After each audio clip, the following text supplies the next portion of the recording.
본문 말씀은 요한일서 4장 16절입니다. 요한일서 4장 16절 함께 봉독해 올리겠습니다. 시작.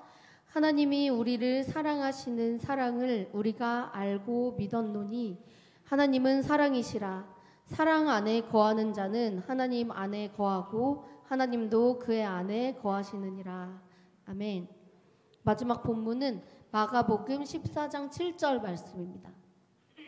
함께 봉독해 올리도록 하겠습니다. 시작. 가난한 자들을 항상 너희와 함께 있으니 아무 때라도 원하는 대로 도울 수 있거니와 나는 너희와 항상 함께 있지 아니하리라. 아멘.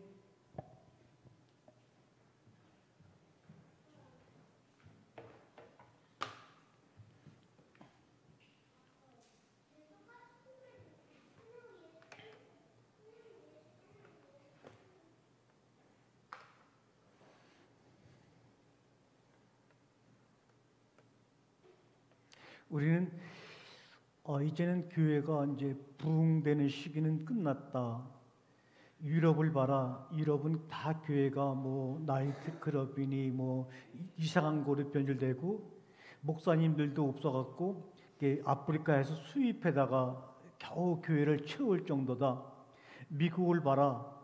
많은 데이터와 정보들이 우리 교회는 하나님의 교회는 부흥할 수 없고 영혼을 구원할 수 있는 그 시기가 끝났다고 얘기하지만 우리가 한번 다른 시각으로 좀 보자고요. 지금까지 지구상에 살았던 사람들을 컴퓨터로 계산해 보니까 말씀드린 대로 1170억 명이 살았다고 합니다. 지금도 여러분은 우리가 요만큼 요 정도 사람을 바라보고 있지만 사실 이 1억 5천만 킬로제곱미터의 지구에는 80억의 인구가 지금 살고 있어요. 근데 그 중에서도 한 10%에서 15%만 기독교를 믿는 사람이고 나머지 15%는 다른 종교를 믿고 한 70%는 전혀 종교가 없는 사람이죠. 우리 대한민국도 예수 믿는 사람이 한 15%라고 합니다. 원주 시내도 한 15%가 돼요. 그러면 아직 예수 안 믿는 사람이 몇 프로 남았죠? 원주 시내만 해도 85%가 남았어요. 근데 왜 교회가 앞으로 안 될 거야? 교회의 성도들이 점점 줄어들 거야. 왜 그렇게 생각하는지 여러분 한번 생각해 보셨어요? 이상하잖아요. 더군다나 대한민국만 벗어나면은 50억 이상의 인구가 종교가 없어요. 기독교라는 것 자체를 몰라요. 근데 왜 부흥의 불길이 끊어졌다고 얘기를 할까요? 나 참 신기하더라는 거예요. 요한 웨슬리 성도님이 감리교를 창시하신 목사님인데 그분이 19세기에 그때는 뭐 마이크도 별로 없었고 녹음기 아무것도 없었죠. 컴퓨터? 컴이 뭔지. 만약에 우리 소라 양이 컴퓨터 한 대 들고 요한 웨슬리 성도님 만났다 그러면 그 목사님이 소라 앞에서 하나님이요 그랬을 거예요. 안 그래요? 하나님이요 그랬을 거예요. 네? 만약에 이 또 주영이가 칼빈 선생님 앞에 가갖고 마이크 들고 가갖고 아이고 목사님 이 목이 아프실 텐데 이 마이크를 대고 하세요 그러면 오이고 천사를 보내셨구나 그랬을 거예요. 그렇잖아요. 네. 그런데 그 당시에 그렇게 아무것도 없는 그냥 이 앞에 있는 몇몇 사람을 두고 마이크도 없이 복음을 전했던 요한일서 성도님이 이렇게 얘기했잖아요. 온 세계는 나의 교구다. 온 세계는 하나님의 자녀다. 도대체 어떤 꿈을 꾸었길래 그런 말을 했는지 몰라요. 그런데 지금은 아무리 뭔가가 모르는 사람이라도 인공지능 다 알아요. 아무리 이상한 사람도 스마트폰 다 알아요. 아무리 7살, 10살, 아마 10이 정도 하면 되더라도 요 꼬마들 요 보니까 우리 손주들도 보니까는 오히려 이 태블릿 PC 작동하는 거 더 잘 알더라고요. 그냥 어떻게 하는지. 그런 시대이기 때문에 이제는 마음만 먹으면 누구에게든지 내 모습을 같이 나눌 수가 있어요. 그러니까 문제는 뭐냐? 어떻게 생각하느냐? 어떻게 마음 먹느냐? 비록 내가 원주 시내 태장동 원마트 2층에서 이렇게 소수의 물들과 함께 목회하지만 내가 세상을 바라보니까 이 50억 대한민국을 바라보니까 4천만 명이 넘는 사람들이 아직도 예수를 믿을 생각을 안 하네? 그럼 어떻게 할까? 이 과학이 이렇게 발달하고 다양한 문명의 이계가 있는데 이것을 이용해서 내가 그 5천만 명에게 내가 어떻게 복음을 전해서 이 나라 민족들을 하나님의 앞으로 내가 인도할까? 늘 꿈을 꿀 수 있잖아요. 아니 꿈꾸는데 돈 줘요? 내가 우리 소랑이 알바하는 데 가서 그 샌드위치 먹고 싶은데 거기서 먹으려고 하면 내가 아무리 소라하고 친해도 돈을 내고 먹어야 되는 거예요. 그냥 소라 나왔어. 그런다. 아이 목사님 이거 잡수 가셔야 된다고 공짜로 먹고 가면 이거 안 되는 거죠. 그런데 우리의 생각은 마음껏 몸은 제한되고 몸은 물질의 제한을 받지만 이 우리의 생각은 한도 끝도 없는 거예요. 저 금성 천왕성 그냥 빛의 속도로 1억 년 동안 가야 되는 그런 빛도 우리가 상상해갖고 그냥 그리는 사람들이 우리 인간들이라고요. 그 생각을 넓게 가져봐야 되는 거예요. 이제는 그런 것을 다 할 수 있는 그런 조건들이 많이 갖춰져 있어요. 그러므로 꿈을 갖고 데이터가 이러이러한 조건 때문에 교회가 부흥이 않는다고 얘기하지만 나는 너무나 안타까워. 저 50억의 인구, 저 5천만 명의 인구, 저들에게 어떻게 내가 복음을 전할까? 그러니까 이제는 시시하게 임대교회나 얻어가지고 한 100명, 200명 갖고 목회하겠다 이런 생각 버리자고요. 건물 안에다 교회하겠다 이런 생각 버리자고요. 요한 위에 성도님이 말했던 것처럼 이 온 세계가 내가 감당해야 될 구원의 식구들이다. 이렇게 마음을 먹으면 그림이 그려지는 거예요. 사람은 생각하는 대로 따라가요. 과거에 트라우마가 있는 사람들은 그 상처 때문에 아무리 벗어나려고 해도 몸이 거기서 못 벗어나요. 근데 그런 거에도 붙잡히는데 그런 데만 붙잡지 말고 좀 한번 원대하게 꿈을 가져보자고요. 여러분, 우리 젊은 사람들은 나이 먹은 분들한테 이런 얘기하면 안 되는데 우리 젊은 사람들은 알죠? 구글. 이 구글은 여러분이 우리가 그 크롬이나 검색할 때 구글을 많이 쓰잖아요. 이 구글이란 뜻이 뭐예요? 이거는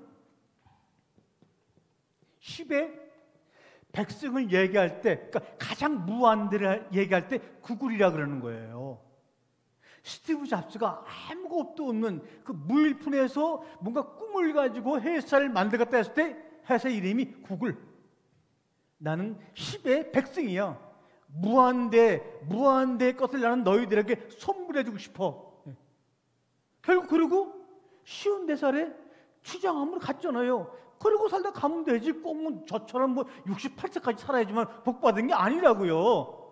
제 훌륭한 친구들이 보니까 다 50대에 돌아갔어요. 우리 사랑하는 큰 여동생의 남편도 54세에 돌아갔어요. 걔는 좀 더 살았으면 했어요. 왜? 내 여동생의 남편이니까.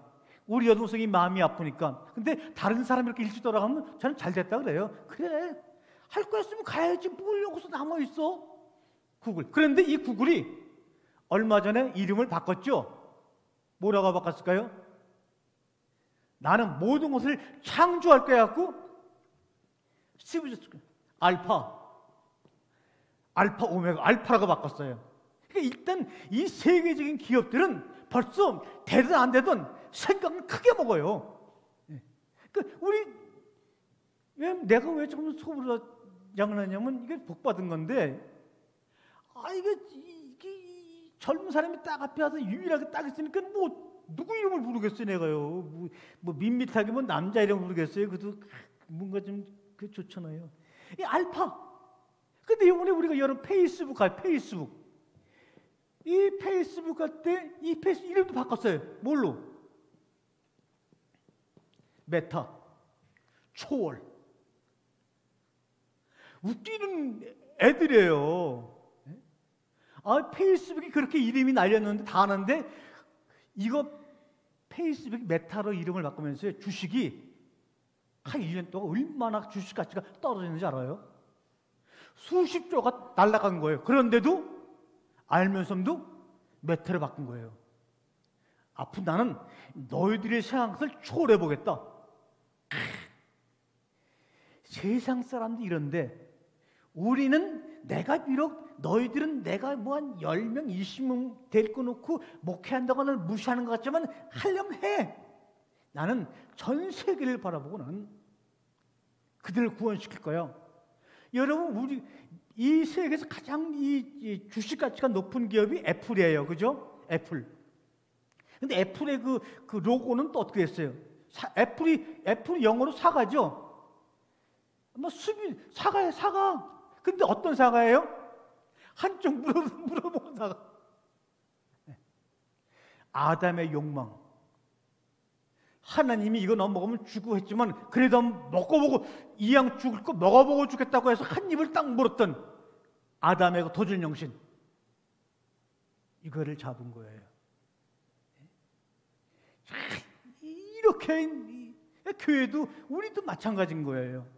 이 애플이 우리나라에 있는 모든 기업을 다 살 수가 있어요.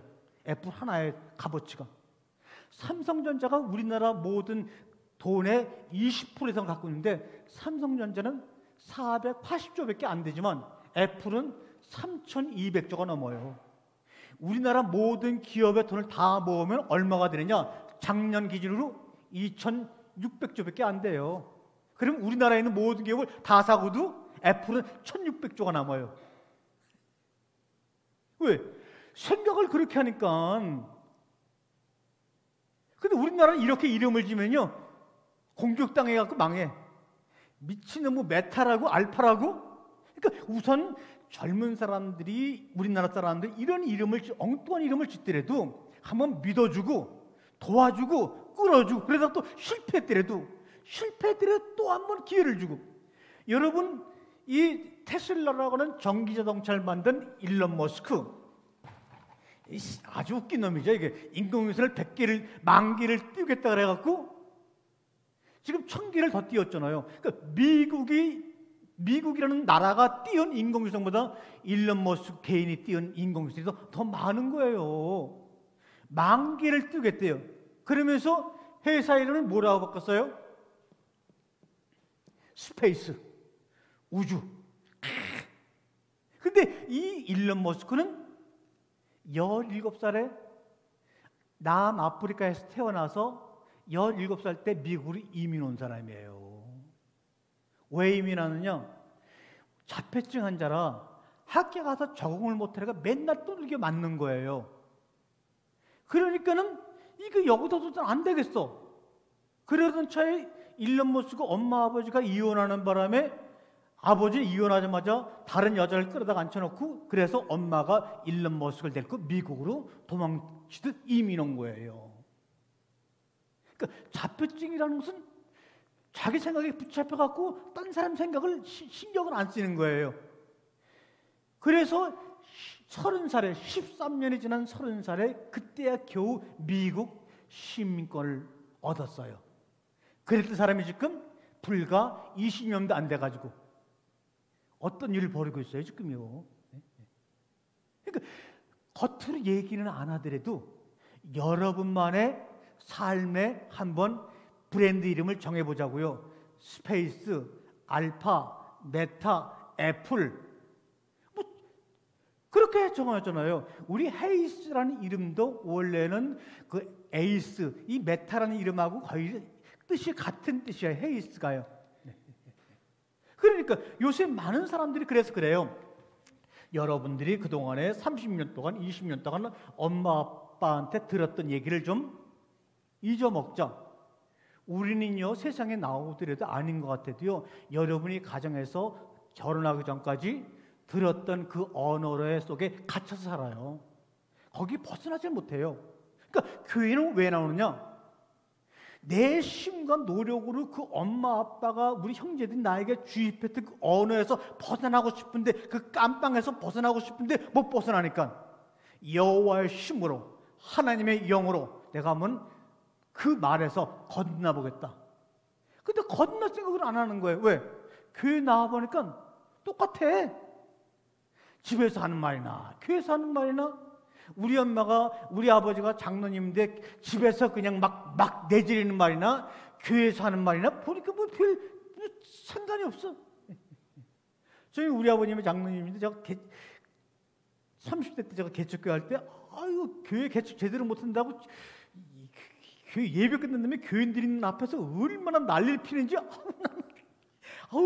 아마 우리 집 사람이 엄청 혼났을 거예요. 이따위로 목회하니까 말이야, 목회를 못해. 아니 목회한 지, 개척한 지 지금 1년도 안 됐는데 그럼 그렇지 뭐군, 내가 나이 30에.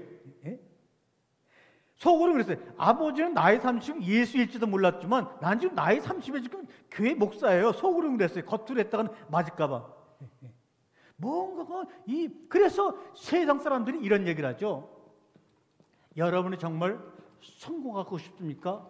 여러분이 정말 창조하고 기쁨으로 거듭나고 싶습니까? 그러면 메타 언어를 가지십시오. 메타 언어. 이거 뭡니까? 메타는 초월입니다. 그동안에 들었던, 그동안에 여러분이 사용했던, 그동안에 여러분의 마음을 움직인 그 언어를 초월하십시오. 메타 언어를 가진 자만이 살아나갈 수가 있어요. 그러니까 메타 언어는 뭐냐? 바로 주님이 날마다 새롭게 여러분에게 주시는 언어예요. 근데 공부해 보세요. 여러분이 교회 와서 새롭게, 야, 요 단어 참 참신하다. 아, 요 말 참 참신하다. 그런 거 별로 기억되는 게 있어요? 별로 없어. 청년들이 옛날이나 서울대학교, 연대, 고대, 뭐 경기, 경북, 서울을 따지지 요새 무슨 옛날이나 책을 많이. 그러니까 제가 그랬어요. 얼마 전에 목사님한테 제가 하루에 한 번씩은 내가 그 카톡 하는데, 목사님, 앞으로 시대는요 만 권의 책을 읽은 사람보다는 말 읽기를 걸어본 사람이 세상을 다스리고 창조적인 사람이 될 수가 있어요. 말 읽기를 걸어보세요. 한 걸음부터 한번 뛰어보세요. 제가 중국 가서 리강인이 한 몇 달 동안 중국을 다니면서 그 만리장성의 말 읽기를 쫙 걸어보세요. 그냥 가만히 또 만리장성에서 또 이렇게 딱 앉아가지고 그냥 있어보세요. 지금은 그런 시대인데 여러분은 어디에다 한 걸음 발걸음을 띄워봤어요? 여러분이 여러분을 붙잡고 있는 그 언어의 속박에서 벗어나기 위해서 정말 여러분이 어느 방향으로 한번 발걸음을 띄워봤어요? 공부 아무 소용, 공부는요 하지 말고 있다가 그냥 구글이나 인공지능한테 물어보세요. 그러면 신학대학 졸업하는 것보다 오히려 구글에서 한번 가르쳐주는 게 더 낫다니까요. 그리고 여러분은 그냥 한번 말 읽기를 걸어보세요. 말 읽기를 걸은 다음에 세상에 오게 되면요, 세상에 알아주는 사람으로 내가 어떻게 이렇게 내 위치가 이런 존재로 변해 있지? 내가 왜 이렇게 멋진 사람으로 변해 있지? 이 모를 거예요. 몰라요. 여러분, 우리가 말씀을 나누고 배우다 보면 서로 주거니 받거니 되지만 재미있거든요. 여러분들도 아마 여기서 이제 기도하시거나 이제 뭔가 얘기할 때 보면은 내가 하는 말을 저분들이 듣고 있거나 흡수하고 있거나 여기 오면 좀 느껴요. 우리가 그 BTS에 버금가는 여성 그룹들 있죠. 뭐 블랙핑크나 티아라 이런. 제가 티아라 홈페이지 들어가서 세계 사람들이 티아라한테 보낸 댓글들을 제가 한번 쭉 읽어봤어요. 아, 대단하게 하더라고요. 근데 티아라의 그 대표곡 중에서 여러분이 기억나는 거 있나요? 우리는 뭐 티아라가 모르나요? 티아라의 대표 중에 여러분이 티키타키 하자. 티키타키. 예? 오케이? 아니, 이거 내가 지금 이게 지금 어디 18세기 와서 얘기를 하나?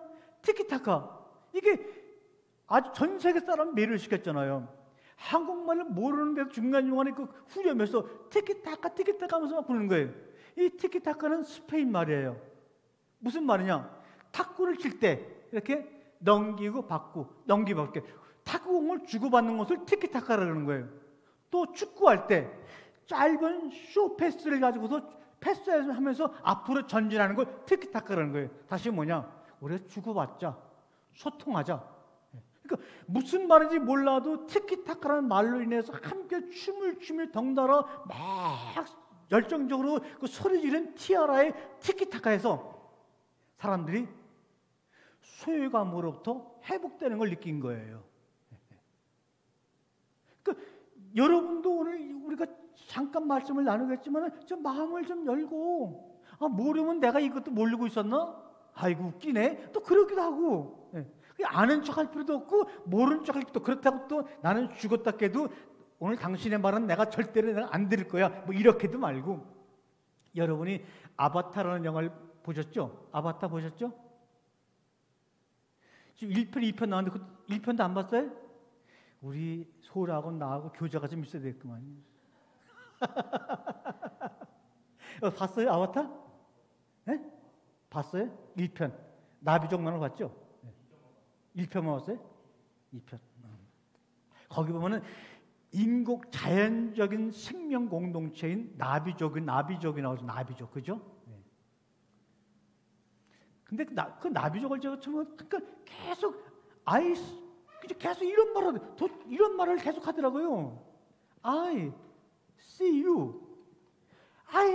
서로 그 나비족끼리 그냥 날아다니다가 부딪혀도 I see you 더라고요. 도대체 뭐야 했더니 그게 나비족의 인사였어요.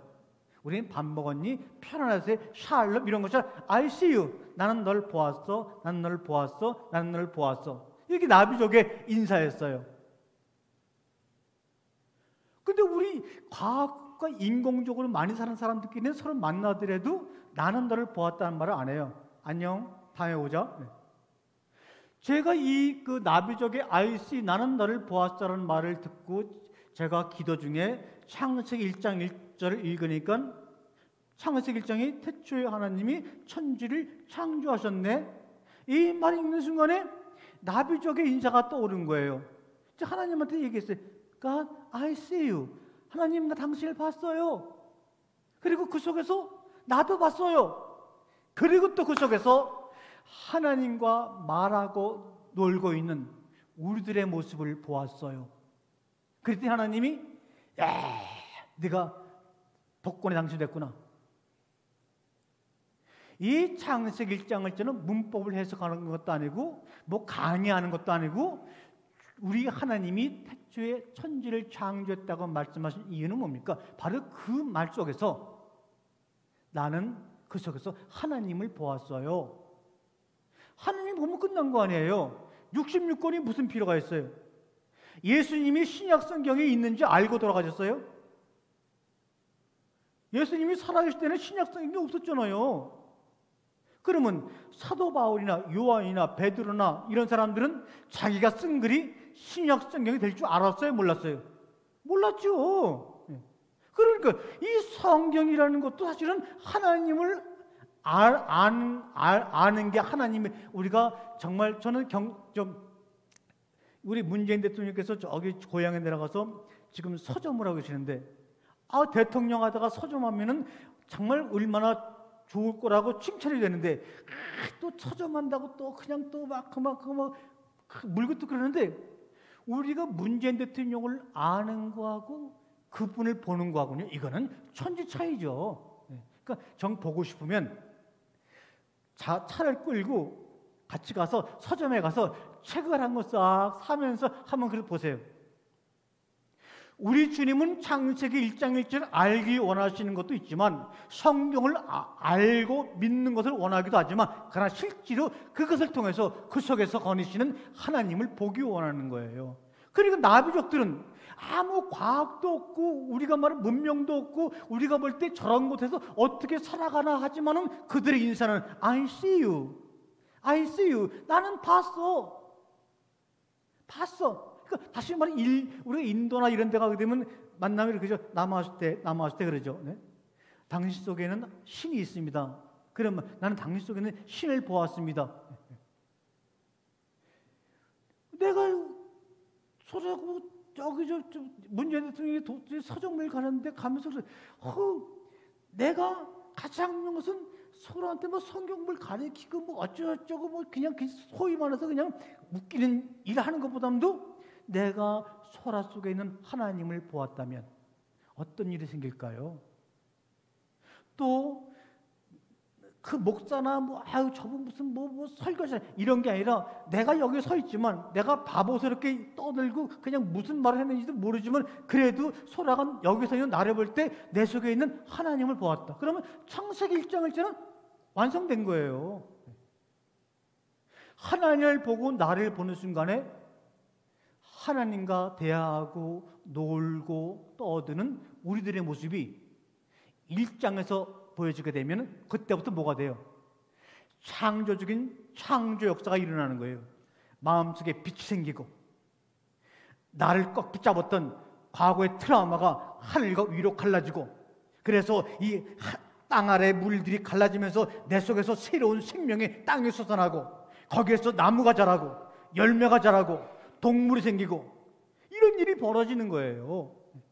왜 여러분을 이렇게 그냥 놔두세요? 여러분은 정말로 너무너무 대단하신 분들이라고요. 대단하신 분들이라고요.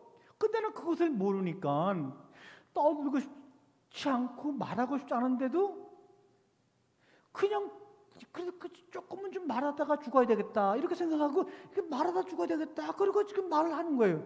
근데 말할 때가 별로 없어요. 보니까 나이가 먹으니까 말할 때가 그래서 그냥 글을 쓰고 책을 쓰고 영상을 통해서 이렇게 말을 하다 보니까는 그래도 몇십만 명이 설교를 읽고 댓글을 달고 이렇게 하는데 감사한데 여러분 한번 질문을 드려볼게요.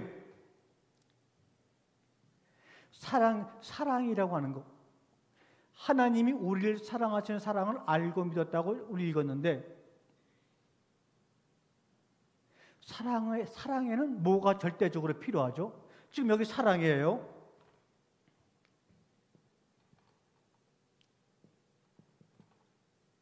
이 사랑에는 돈이 필요한가요? 뭐 잘생긴 미모가 필요한가요? 아니면 지혜가 필요한가요? 사랑에는 뭐가 가장 필요하죠? 사랑할 때는 뭐가 제일 필요하죠? 뭐 돈이고 뭐고 나중에 필요하겠죠. 아무리 뭐 사랑은 먹고 살 수 없다 그러는 거니까 우선 현지가 사랑을 하려고 그러는데 내가 사랑을 하려면 우선 뭐가 필요하죠? 가장 먼저 이것을 여러분이 기억해내지만 하나님은 사랑이라고 말하는 성경의 사랑을 이해할 수가 있다고요. 하나님이 우리를 사랑하시는 사랑을 알고 믿었다 그러면 그 사랑하시는 그 사랑이 뭐야? 이렇게 물어보면 우리가 어떻게 하냐면 우리 인간들이 국어사전에 보게 되니까 사랑은 어떤 사람이나 존재를 몹시 아끼고 귀중히 여기는 마음, 남녀간에 그리워하거나 좋아하는 마음, 남을 이해하고 돕는 마음, 뭐 그런 거. 이렇게 사랑을 이렇게 알고 있으니까 하나님 우리를 사랑하신데 하니까 그럼 하나님 날 도와주실 거야? 나를 위해 주실 거야? 나를 귀중히 여겨 주실 거야? 이렇게 생각을 한다고요. 그렇잖아요. 그러니까 우리는 이런 모든 거, 뭐 아가페, 부모님과의 사랑, 스톨게, 친구들과의 사랑, 필리아, 뭐 남녀간의 사랑, 에로스, 이거는요 사람들끼리 하는 얘기예요. 아가페라는 얘기도 아가페는 뭐 하나님만이 쓰시는 그런 뭐 조건 사랑이야. 그거는 빵이고 아가페는 이런 모든 말은 다 사람끼리 하는 말이에요. 원래 그리스에는요 아가페라는 말도 필리아라는 말도 스톨게라는 말도 없어요. 원래 이 그리스에는 에로스라는 말밖에 없어요. 사랑이라는 말은. 그래서 에로스는 신의 이름이에요. 신의 이름. 근데 신의 이름인데 그 신이 이제 신이 이렇게 우리를 해주게 되면 이거는 뭐 아가페 사랑이고 이렇게 하면 필리아 사랑이고 이렇게 하면 스톨게 사랑이라는 것이지 원래 에로스밖에 없었어요. 에로스는 생명을 낳는 신이 에로스예요. 그러면 이 사랑할 때 가장 하나님이 사랑이시다. 네오스 아가페 에스틴 하나님이 사랑이시다 할 때 그 사랑을 하나님이 이 땅에 드러내기 위해서는 뭐가 필요하느냐? 뭐가 필요할까요? 이것을 알아야지만 성경이 풀어지는 거예요. 사랑할 때, 이 사랑할 때. 근데 제가 지금 왜 이렇게 질질 끄느냐? 중요한 거 얘기하려고 그러는데 지금 이게 자리를 비니까 또 반복하면 김이 빠지잖아요. 이게 내가 뭐 돈 받고 하는 것도 공짜로 하는 건데 지금 이 아가페, 참 절묘해요. 절묘한 순간에 빠지는 것도 이거 제주예요. 이거 제주. 이거 지금 얘기해야 되나 말아야 되나 진짜. 그래요. 그래요. 자, 보세요. 이 사랑이 이것도 운명이에요. 못 듣는 것도. 사랑이 절대적으로 필요한 것은 뭐예요? 사랑의 필연이 뭐예요? 사랑이라는 것이 필연적으로 뭐가 있어야 돼요? 사랑하려면 필연적으로 뭐가 있어야 돼요? 무인도에서 혼자 있을 때 사랑할 수 있나요? 예? 무인도에서 혼자 사랑할 수 있냐고요? 사랑의 가장 필연적인 것은 뭐냐?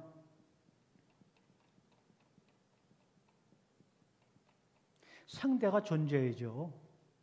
그렇죠? 상대가 존재하지 않으면 사랑할 수 있어요?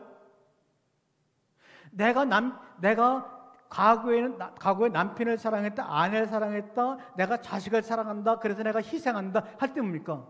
자식이라는 상대가 있잖아요. 남편이라는 상대가 있잖아요. 아내라는 상대가 있잖아요. 여성이라는 남성이라는 상대가 있잖아요. 그러니까 사랑이라는 말 속에는 뭐냐? 상대를 필연적으로 필요로 하는 거예요. 그러니까 하나님이 사랑이시다는 것은 뭡니까? 하나님에게 우리가 어떻게 필수적으로 없으면 안 되는 존재죠. 그렇잖아요.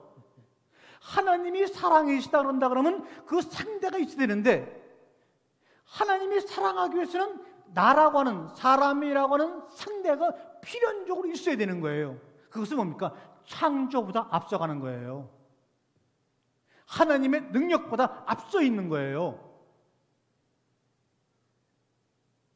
하나님이 사랑이시다, 이 말 속에는요, 나는, 내 마음속에는 네가 없으면 안 돼, 이런 말이에요.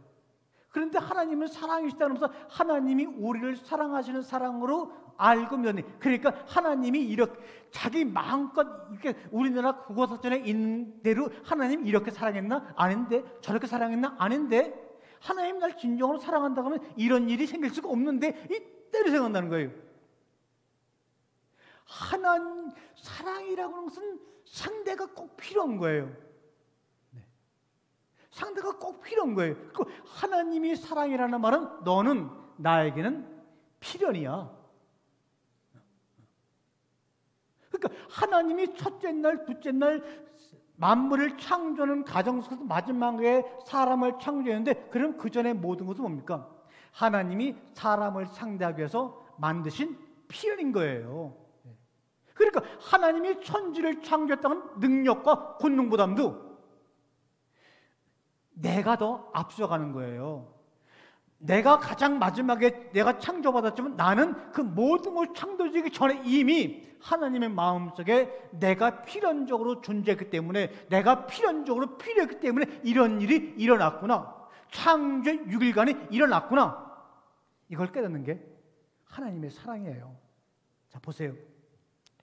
우리나라는 주입식 교육을 많이 하고 유럽 같은 데나 유태인들은 아주 토론식 그 교육을 한다 그러는데, 그런데도 부모들이 유럽 사람이나 유태인 부모나 우리나라 부모나 똑같이 생각하는 게 있어요. 어떤 생각이냐? 한번 들어보세요. 맞나요? 난 널 사랑해. I love you. 나 너 사랑한다. 아, 왜 이제 왔어? 주영아, I miss you. 나는 네가 그렇게 자랑스러울 수가 없어. I'm proud of you. 그렇게만 끝나면 얼마나 좋아요, 그죠? 어릴 때부터 시집 보내고 장가 보내서 떠나보낸 순간 내가 들은 거는 I love you 뒤에 아무 말도 없었어. I miss you 뒤에 아무 말도 없었어. I'm proud of you 뒤에 아무 말도 우리 아버지는 붙인 적이 없어. 그렇게 생을 살았다면 그 아이는요, 환경을 초월해서 행복할 수가 있어요. 그런데 전 세계 모든 부모들은 꼭 그래요. 난 널 사랑하고 너를 그리워하고 너를 자랑스럽게 여기지만, 그런데 아들아 딸아 요거 하나만 이렇게 해주면 더 좋을 것 같은데, 요거 하나만 안 했으면 좋을 것 같은데, 꼭 단서를 걸고 얘기하다 보니까 그 말을 듣고 자란 아이들의 마음이 몸과 마음이 분리가 돼버려가지고 세상을 살아갈 때 생각 따로 몸 따로 두 개 내가 살아가다 보니까 마음 행복이 없는 거예요. 그러니까 우리는 하나님을 생각하더라도 하나님은 사랑이시야, 네오스 아가페스틴 이렇게 얘기하게 되면 똑같아. 부모들하고 우리 부모들이 나에게 했던 그런 여기에 내 내리와 내 마음에 아주 새겨져 있는 I love you, I miss you, I'm proud of you. 그러나 이것 좀만 더 해주면 안 되겠니? 그 뒤에 꼭 뭐를 붙인단 말이에요. 우리 서로는 모르겠어요. 부모님들이 그 훌륭하신 분이니까 I'm proud of you. 나는 어디 가나 네가 너무나 자랑스럽구나. 그런데 그런데 한마디가 부모는 자식을 위한다고 하는 건 몰라도 요 한마디가 사람 일생을 좌우한다니까요. 근데 우리는 하나님을 향해서도 그렇게 생각을 해요. 우리 어머님이 우리 아버님이 나에게 했던 그 얘기식으로 하나님이 나에게 하고 있다고 생각을 해요. 다시 말하면 따라볼게요. 하나님이 흙으로 우리를 딱 빚어갖고 콧기름 푹 한 다음에 후 해갖고 생기를 불어넣으니까 사람이 산 사람이 되었어요. 그 산 사람을 딱 데리고 에덴 동산 울타리 안으로 막 걸어 들어가는 거예요. 그러니까 하나님이 처음으로 지은 사람, 또 이 사람도 하나님을 처음 본 거예요. 그 낯선 에덴 동산을 가려니까 그 갓난 아기를 데리고 가는 것처럼 하나님이 아담과 이브의 손을 여기다 놓고 뭐 만권의 책을 교육시킨 것이 아니라 아담과 이브를 왼손 오른손에 붙잡고 한 걸음 두 걸음 그 머나먼 에덴 동산으로 들어갔어요. 얼굴과 얼굴을 맞대는 최초의 사건, 기가 막힌 사건이죠. 그런데 여러분 보세요. 하나님이 사람을 지으시고 먼저 이 아담이 어떤 일을 하나, 주영이가 어떻게 살아가나 이걸 보지 않고 일단 만 다음에 뭘 부터했어요? 복을 먼저 주셨어요. 복을 먼저 주시고 뭐라 그랬어요? 보시기에 힘이 좋구나. 하나님이 복 준 그대로 아담을 바라보니까, 여러분을 바라보니까 하나님은 여러분들이 어떻게 살아갈 것인가, 선악을 먹을까 먹을까 이런 건 아무것도 아닌 거예요. 토브메오도 심이 아름답구나, 심이 완벽하구나. 주님은 그러셨어요. 여러분이 살아가는 모습을 보고 여러분이 순종하느냐 안 하느냐를 보고 복을 주시고 아름답다고 말씀하신 분이 아니에요. 일단 에덴 동산으로 끌고 가기 전에 먼저 복을 주셨어요.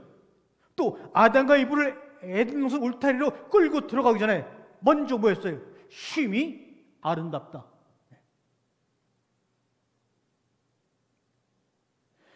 이것으로 끝났는데 사람들은 이렇게 얘기해요.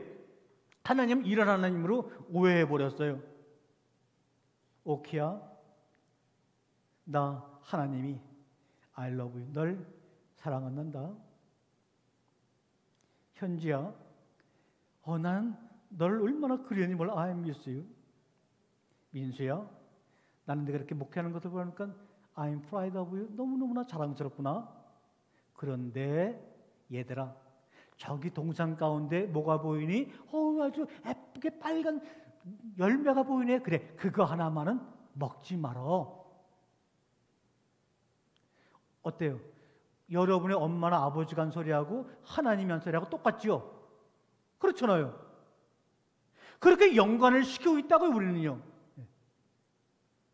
하나님이 이렇게 연관시킨 거예요. 사람들이, 교부들이, 믿음의 사람들이 그렇게 연관을 시켜버린 거예요. 사람을 흙으로 만들어 놓고 어떤 일도 시작도 하기 전에, 에덴 동산을 끌고 들어가기 전에 이미 복을 주시고, 내가 준 이 복, 복이 너의 상황 가운데 완성될 때까지 나는 조금도 너를 I love you에다가 뭘 붙이지 않을 거야. I miss you에다가 조건을 안 달 거야. I'm proud of you에다가 무엇인가를 걸지 않을 거야. 너희 가운데 복이 완성되어 내가 말한 힘이 아름다움이 완성될 때까지 나는 아무 말도 하지 않을 거야. 침묵. 하나님은 침묵하시는 거예요. 자기가 복을 주시고 아름답다고 말하는 우리들이 그 약속이 이루어질 때까지 하나님은 침묵하시는 거예요. 말하는 것보다 침묵하기가 힘들어요. 엄마한테 대드는 것보다 안 대들고 꼭 참고 있는 게 더 힘들어요. 부모들이 자식들한테 위한다는 핑계를 갖고 온갖 얘기하는 것보다 얘기 안 하고 눈물로 침묵하면서 무릎을 꿇고 기도하는 게 더 힘든 거예요. 그래서 저하고 15년 동안 성공하신 저 구령령 골짜기에 박인영 목사님은 얼마 전에 이런 편지 썼더라고요. 침묵 가운데서 정말 눈물을 흘리면서 생활하다 보니까 목사님이 말씀하신 죽음이 그렇게 아름다운 것인지 저는 이제 올해 한갑을 맞아서 이제 느낍니다. 막 떠들고 아는 척하고 공부해서 죽음의 아름다움을 경험한 것이 아니라 그 말하고 싶은 것이 많았지만 복을 주시고 힘이 오시게 아름답다고 하시면서 우리를 끝까지 거기에다가 어떤 것도 더하지 않고 침묵 가운데서 정말 묵묵히 십자가를 걸어가신 어린 양 예수 그리스도의 그 죽음이 잊어버리고 나에게 그렇게 아름다웠더라. 주님이 말씀하신 거예요. 여러분, 나는 너희가 너를 사랑하고 십자가에 죽을 만큼 사랑하고 너희를 그리워하고 너희가 자랑스럽지만 그러나 이것 한 가지만 해야 돼. 그래서 죽어. 이런 잘못된 오해, 잘못된 해석, 이것은 하나님의 생각이 아니지요. 그냥 있는 그대로 봐주면 돼요. 왜요? 우리의 유전자, 우리의 DNA 속에는요 하나님의 복주심의 그 음성, 하나님이 힘이 아름답다고 약속하신 그 약속의 그 염색체가 우리 속에 있기 때문에 놔두기만 하면 침묵의 십자가를 걸어가기만 하면 결국은 이렇게 저렇게 길이 안 보이는 것 같아도 결국은 하나님이 세우신 그 지점에 다가간다니까요. 왜 그렇게 조급하세요? 왜 이렇게 두려워하세요? 왜 이렇게 하나님을 여러분 믿지 못하시느냐고요. 한번 하나님을 저는 믿어봤으면 좋겠어요. 너무나 오해를 하나님을 하고 계세요. 그러니까 하나님이 나는 하나님은 사랑이라고 말씀하시면서 하나님이 울고 계세요. 그렇게 가르쳐왔고 그렇게 믿으면서 아멘으로 화답하라고 아멘 아멘을 강조했어요. 됐으나 그건 안 돼요. 그렇게 하면 안 돼요. 그래서 주님께서 성경의 마지막 성경 뭐죠? 계시록에서 계시록 2장에 아무 다른 교회 아시아 7교회들은 흠이 많은데 이 에베소 교회만 아무리 그냥 샅샅이 눈을 뜨고 봐도 잘못한 게 없어. 그런데 뭡니까? 그런데 너를 내가 책망할 것이 한 가지가 있노니 너희가 처음 가지고 있던 첫사랑을 버렸노라. 그 첫사랑이 어디에서 떨어졌는지 회개하라. 그러니까 우리 주님이 회개하라, 천국에 가까웠다고 할 때 그 회개는 여러분의 도덕적이고 윤리적인 회개가 아니에요. 그건 뭡니까?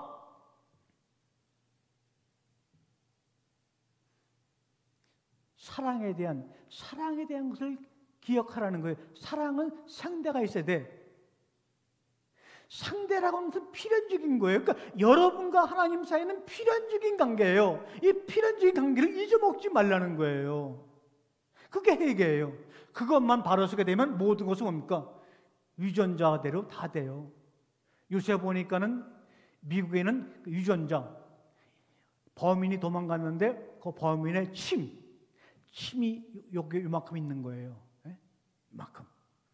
그것도 말랐어. 야, 그런데 이 말른 침을 가지고 그 안에 유전자를 분석해가지고 뭐를 그리냐면 몽따주. 몽따주를 그리는데 나중에 실제 잡은 다음에 그 사람 모습하고 몽따주 보니까 똑같아. 마른 침에 있는 유전자 가지고 몽따주를 그렸더니 똑같아. 이야, 그 유전자 누가 만들었어요?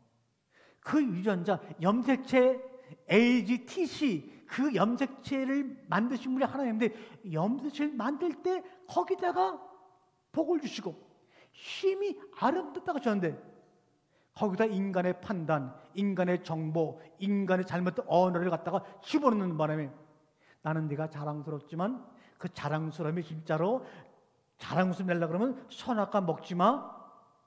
여기에 속았어요. 여기에 오해가 되는 바람에 우리는 잘못 지식을 잘못 알고 있으니까 해결도 할 게 없는 거예요. 뭔가 제대로 알아야지. 내가 여기에서 잘못된 거구나 하고 알고, 근데 주님이 요한계시록까지 가더라도 세상의 종말을 아는데도 아무 흠이 없는 에베소 교회도 이것 하나만은 흠이 있는 거예요. 사랑이라는 것이 무엇인지 알지 못하는구나. 사랑은 내가 하는 행위도 아니에요. 하나님이 무언가 해주시는 것도 아니에요. 나는 하나님의 그 사랑이 이루어지기 위해서 나는 필연적으로 필요한 존재구나. 그런데 여러분 우리가 보면요, 이제 말씀을 마칠게요. 자, 하나님은 사랑이시다 이렇게 썼어요. 근데 이제 영어로 쓰면 또 어떻게 되죠? God is love. 이건 동사예요. 네. 근데 원래 그 헬라어에 보게 되면 어떻게 되냐면 데오스 하나님, 아가페, 그다음에 하나님 사랑이다. 이다는 우리나라 말은 비동사예요. 뭐뭐이다.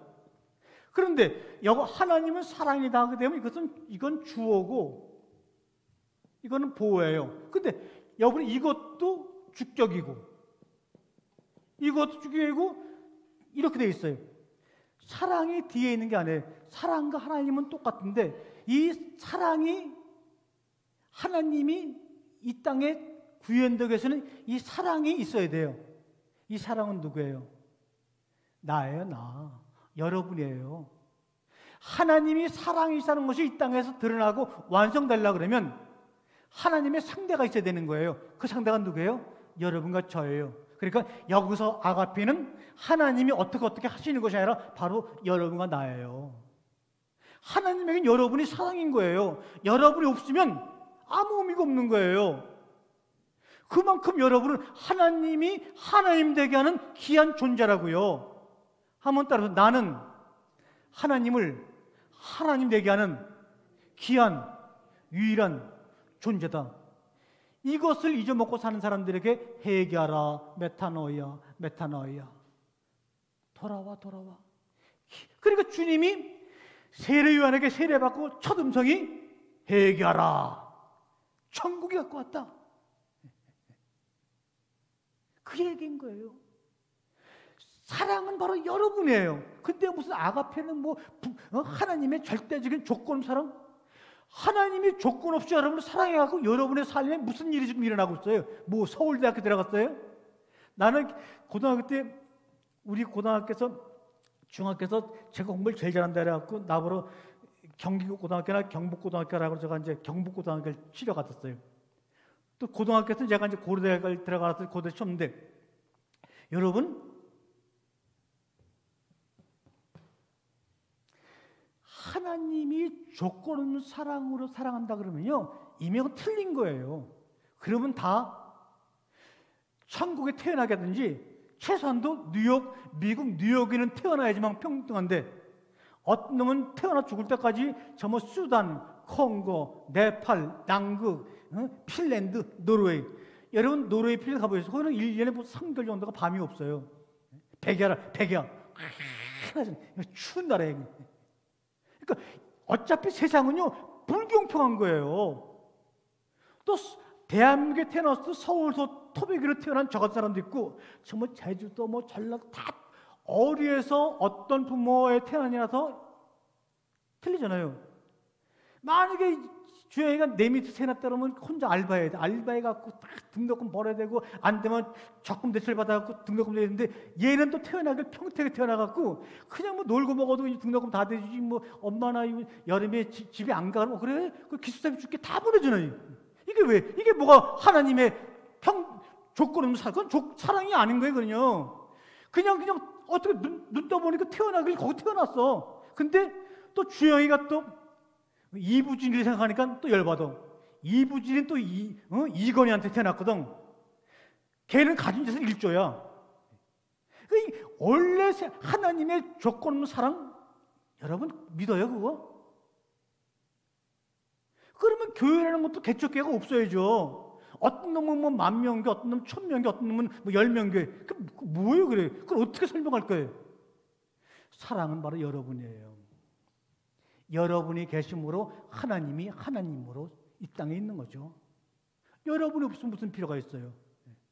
여러분 때문에 나무를 만들어가지고 나무 속에서 공기가 나와가지고 공기를 여러분이 마심으로 숨을 쉬고 살아가잖아요.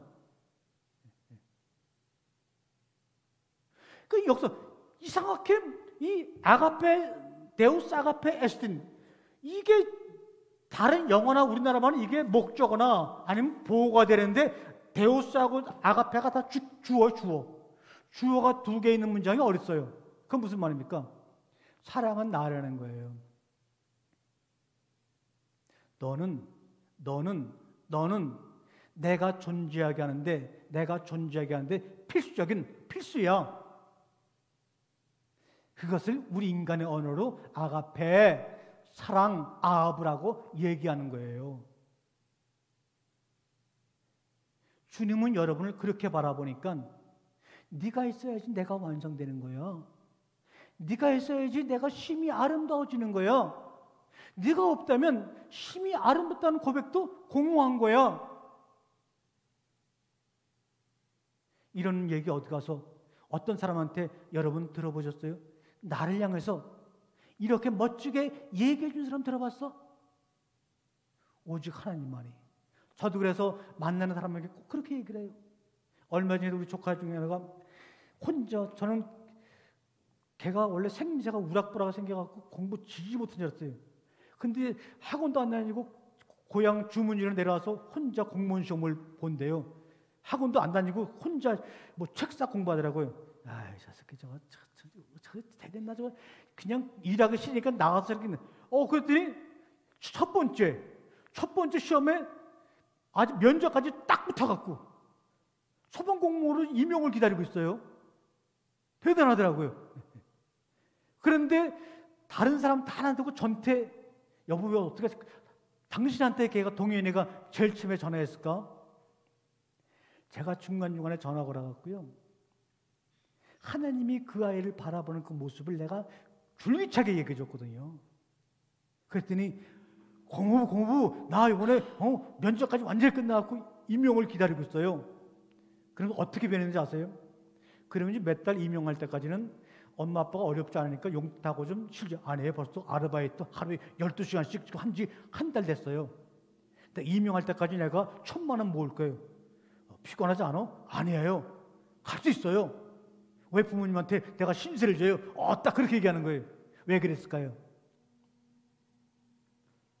해방된 거예요. 메타노가 그 속에서 그의 삶을 거듭나게 한 거예요. 영만 거듭나게 한 것이 아니라 몸도 거듭난 거예요. 자, 그럼 결론을 내리죠. 자, 여기 보세요. 우리가 보게 되면 하나님이 우리를 사랑하시는 사랑을 알고 면하니, 여기 보니까 요 사랑하시는 요 단어가, 여기가 사랑은 아가페라 그러는데 사랑하시라는 요 단어는 에코라는 단어를 번역했는데 사랑하시라고 번역했어요.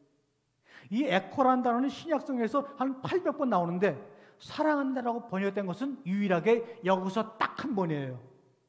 다른 데서는 무엇이 있다, 소유하다 그랬는데 여기서만 이상하게 이걸 왜 사랑하시라고 번역했을까?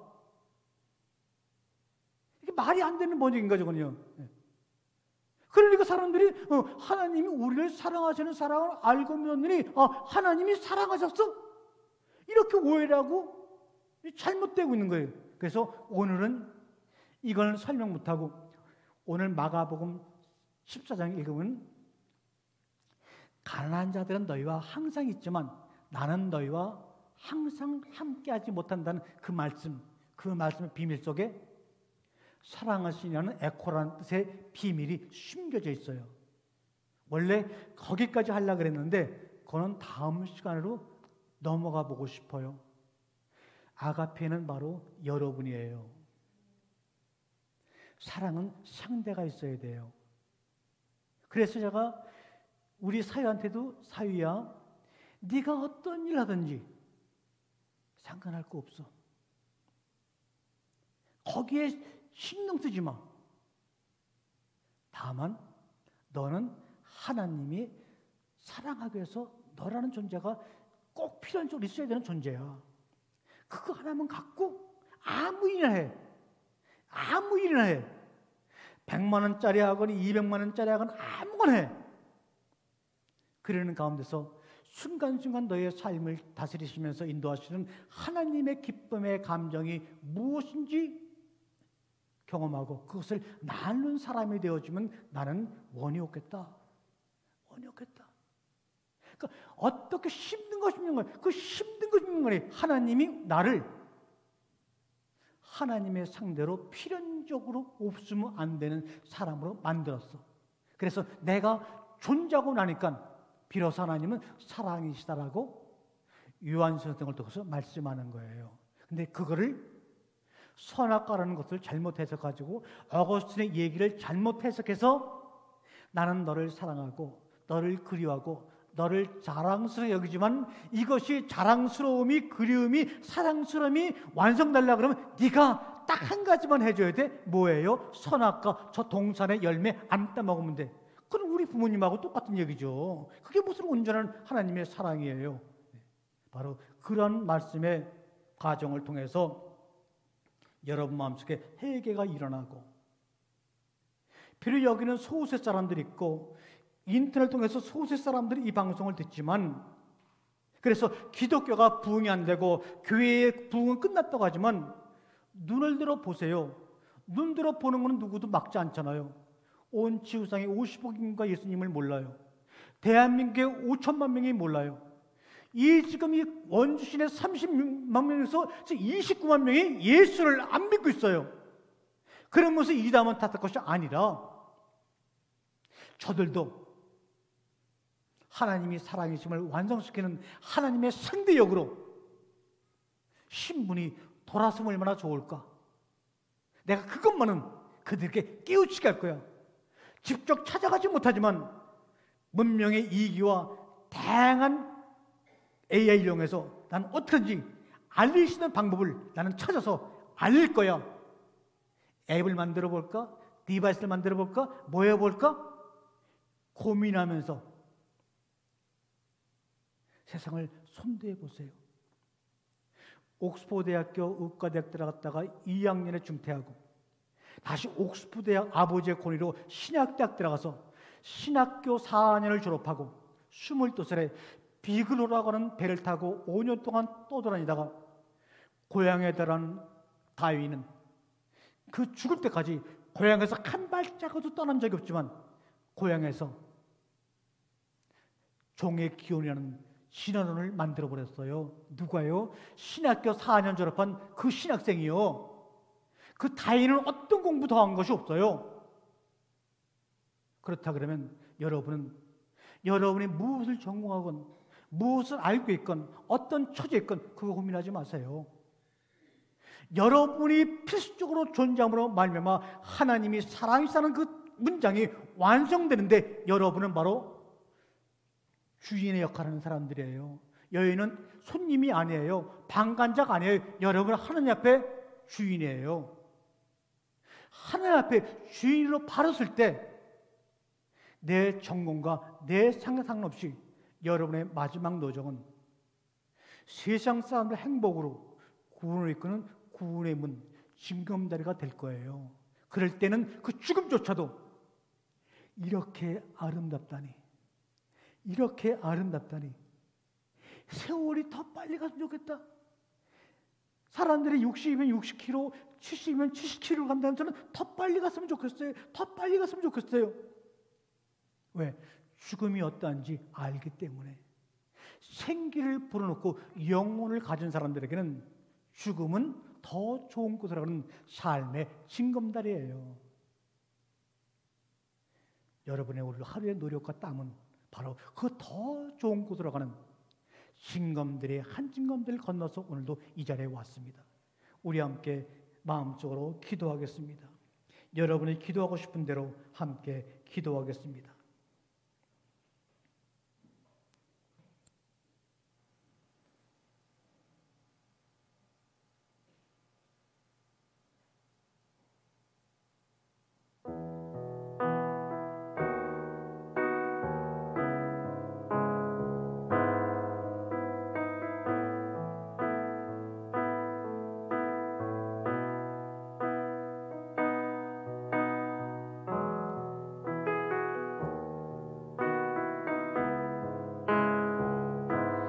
가난한 자들은 항상 너희와 함께 있으니 아무 때라도 원하는 대로 도울 수 있거니와 나는 너희와 항상 함께 있지 아니하리라. 그 여인은 힘을 다하여 내 몸에 향기를 부어 내 장례를 미리 준비하였느니라.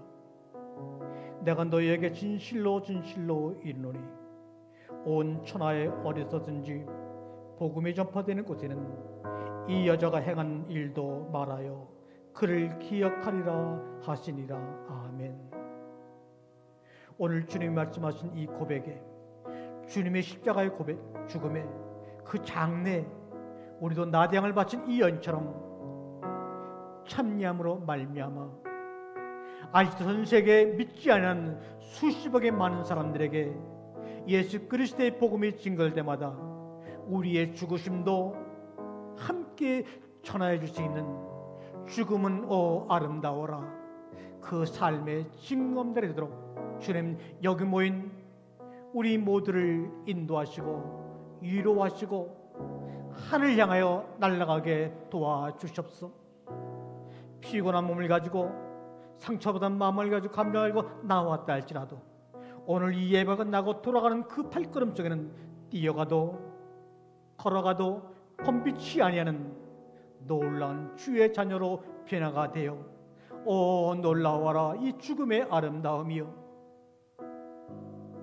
나는 너를 사랑하고 나는 늘 날마다 너를 그리워하며 나는 네가 그렇게 자랑스럽다고 오직 그 말만 하시고 십자가의 그 길까지 침묵을 인도하신 어린 양의 사랑과 고난이 오늘도 우리에게 위로가 되길 원하오니 주님 도와주시고 위로하여 주시옵소서. 지금은 우리 주 예수 그리스도의 은혜와 아버지 하나님의 극진하신 사랑과 성령님의 감동감화 역사 충만 교통하심, 사랑하는 모든 성도들과 헬스교회 안에 충만하게 임할지어다. 아멘.